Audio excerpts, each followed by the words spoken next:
তো বন্ধুরা, তোমরা সবাই কেমন রয়েছো? আশা করছি তোমরা সকলেই খুব খুব ভালো রয়েছো। তো আজকে আমার এই ভিডিওতে তোমাদের সকলকে জানাই স্বাগত।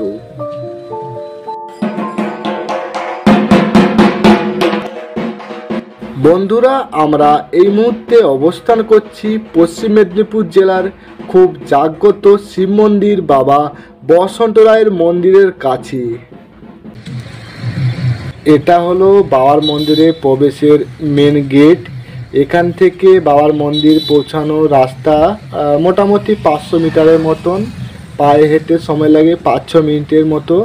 তো ভিতরটাই তোমাদের যে দেখাচ্ছি, পুরো এরিয়াটা ঘুরে দেখাবো। খুবই সুন্দর একটা মনোরম পরিবেশ, লাল মাটির রাস্তা, আর দুই ধারে দেখো মোটামুটি ছোট ছোট অনেক কিন্তু ফলের দোকান, সবজির দোকান, মুদিখানা, মানে রাস্তা দুই ধারে অনেক দোকান কিন্তু রয়েছে।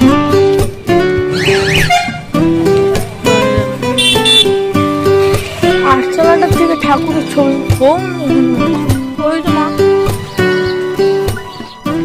বাবার কাছে আসা পুণ্যার্থীরা এখানে একটা পুকুর রয়েছে, সেখানে স্নানের পর তাদের জামা কাপড় গামছা এখানে শুকোতে দিয়েছে। দেখতেই পাচ্ছ আমার দুই ধারে। আর দূরে দেখো একটা শিব ঠাকুরের মূর্তি দেখা যাচ্ছে। তো চলো কাছে যেয়ে দেখাই।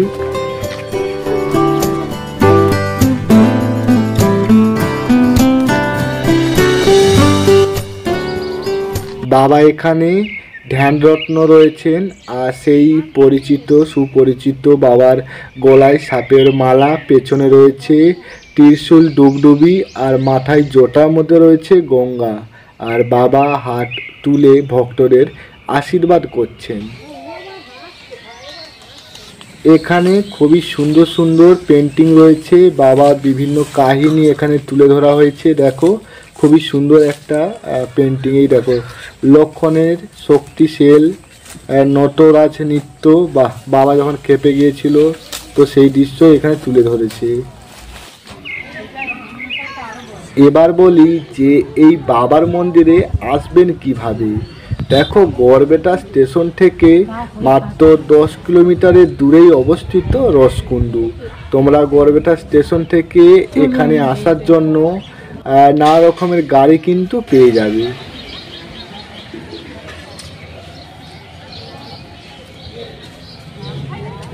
এই জায়গাটা হরগৌরী নামে পরিচিতি পেয়েছে। তো আমরা কিন্তু বাবার এখনো যে মেন মন্দিরটা রয়েছে সেখানে কিন্তু এখনো এসে পৌঁছায়নি। মানে এরিয়াটা এতটাই বড় না, মানে যাওয়ার পথে যে সকল জিনিসগুলো পড়ছে আমি সেগুলোই তোমাদের সামনে উপস্থাপন করছি।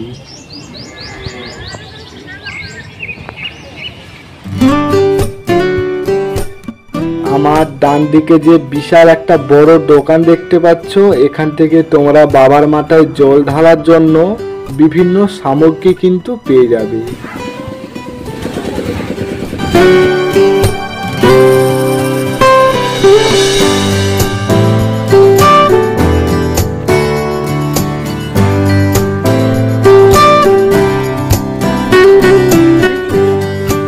এই পুকুরটা হলো এখানকার মন্দিরেরই পুকুর। এখান থেকে পুণ্যার্থীরা স্নান করে তারপর এই পুকুর থেকেই জল নিয়ে গিয়ে বাবার মাথায় জল ঢালে। আর এই পুকুরে একটা বিশেষ বৈশিষ্ট্য আছে, এই পুকুরে মাছ চাষ হয়।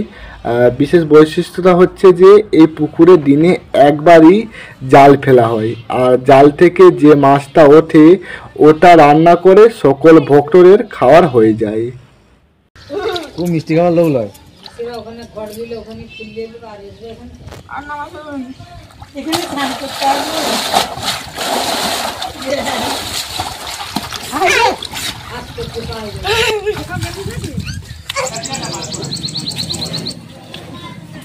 বহু দূর থেকে এখানে কিন্তু মানুষ আসে।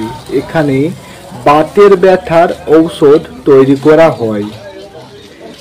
অনেকেই রয়েছে যাদের অনেক জায়গায় চিকিৎসা নেবার পরেও বাতের ব্যথা ভালো হয়ে ওঠেনি, তারা কিন্তু এখানে এসে সুস্থ হয়েছে। এরকম মানুষের সংখ্যা কিন্তু নেহাত কম না।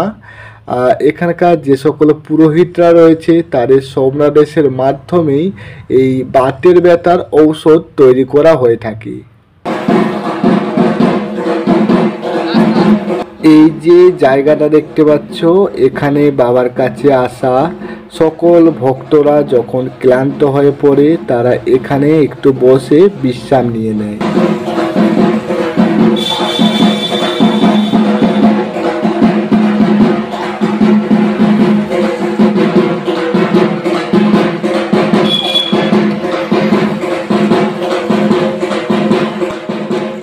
এটা হলো বাবার মন্দিরের ঠিক সামনের একটা খুবই সুন্দর আটচালা। দেখো আটচালার মধ্যে কিন্তু এই মুহূর্তে অনেক মানুষ বসে রয়েছে আর বাবার পুজো হচ্ছে দেখো সামনে। আর আটচালার ওপরে দেখো একটা ফ্যান রয়েছে। আর সবচেয়ে আকর্ষণ আটচালা সেটা হলো আটচালার চারিদিকে দেখো কত সুন্দর সুন্দর ছবি আঁকা রয়েছে, কত সুন্দর সুন্দর দেখো, এই দেখো, বাহ খুবই সুন্দর।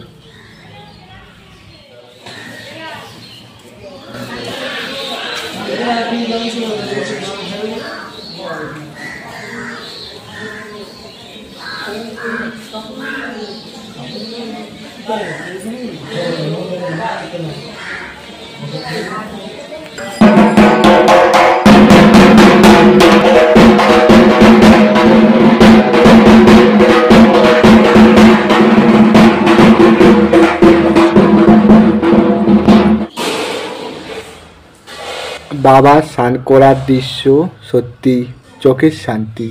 তোমরাও দেখো, বাবাকে ভালোবেসো, পরিবারকে ভালোবেসো, মা বাবাকে ভালো রেখো, কারো কোনো ক্ষতি না করে একে অপরকে সাহায্য করো, দেখবে অবশ্যই বাবার আশীর্বাদ কিন্তু তোমরা পাবে। পাপ কাজ থেকে দূরে থেকো, সৎভাবে বাঁচো। বাবা সকলের মঙ্গল করো, সকলকে ভালো রেখো, সুস্থ রেখো, সকলের অপরাধ মার্জনা করো, সকলকে আশীর্বাদ করো দুহাত তুলে, যেন তোমার সন্তানেরা ভালো থাকে।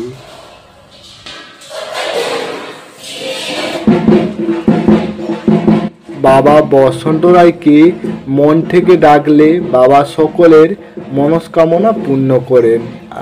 এই এলাকার মানুষের কাছ থেকে আমরা জানতে পারলাম যে অভিনেতা অভিনেত্রীরা গোপনে ছুটে আসেন তাদের মনস্কামনা পূরণের আশায়।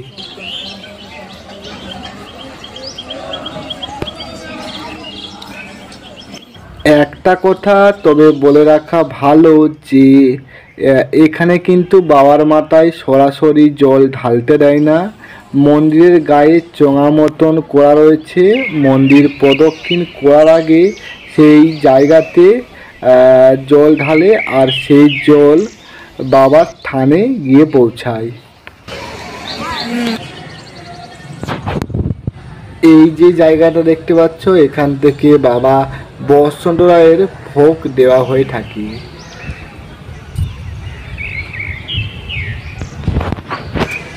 এখানে চৈত্র মাসের শেষ সপ্তাহ থেকে পয়লা বৈশাখ পর্যন্ত এখানে বাবা মহাদেবের গাজন উৎসব অনুষ্ঠিত হয়। এই গাজন উৎসব উপলক্ষে এখানে প্রচুর মেলা ও ভক্তের সমাগম ঘটে।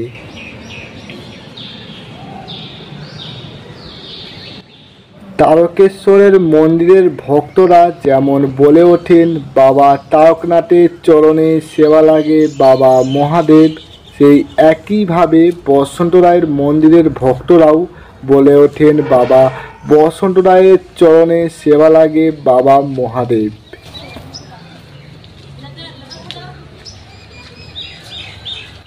বাবার ভক্তদের পুজো দেওয়া ও আরাম করার সুব্যবস্থা এখানে আছে। আর মন্দিরের পাশাপাশি অনেকগুলো কিন্তু নিরামিষ ভাতের হোটেলও রয়েছে। আর মন্দিরের আশেপাশের পরিবেশ খুবই শান্ত ও আনন্দময়। এটুকু তোমাদের বলতেই পারি যে এখানে আসলে তোমরা অবশ্যই কিন্তু শান্তি অনুভব করবে।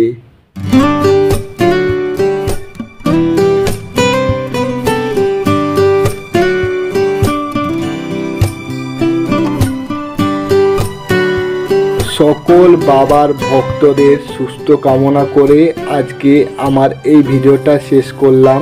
তো দেখা হচ্ছে এরকমই কোনো এক ভিডিওর সাথে। তো ততক্ষণ তোমরা সকলেই ভালো থেকো, সুস্থ থেকো, আর হ্যাঁ অবশ্যই কিন্তু মা বাবার খেয়াল রেখো।